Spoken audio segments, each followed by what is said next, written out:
বাংলাদেশ বিমান বাহিনীর ৪৩তম বিমান সেনা দলের ৬২০ জনের প্রশিক্ষণ সমাপনী কুচকাওয়াজ অনুষ্ঠিত হয়েছে।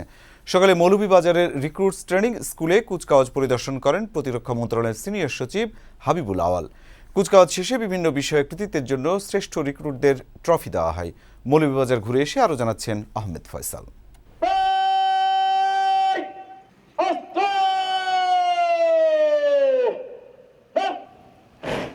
বাংলার আকাশ রাখিব মুক্ত, প্রত্যয় আর প্রত্যাশার এই বাণী নিয়েই হয়ে গেল বাংলাদেশ বিমান বাহিনীর ৪৩তম বিমান সেনা দলের প্রশিক্ষণ সমাপনী কুচকাওয়াজ।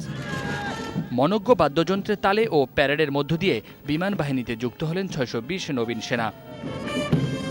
নতুনদের বরণ করতে সুসজ্জিত মৌলভীবাজারের শমশেরনগরের রিক্রুটস ট্রেনিং স্কুল আরটিএস-এর প্যারেড গ্রাউন্ড।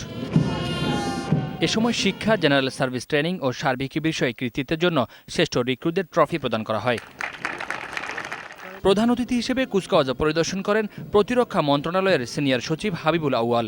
সততা ও নিষ্ঠার সাথে দেশ গড়ার পাশাপাশি দেশ রক্ষায় কাজ করতে নতুন বিমান সেনাদের প্রতি আহ্বান জানান তিনি।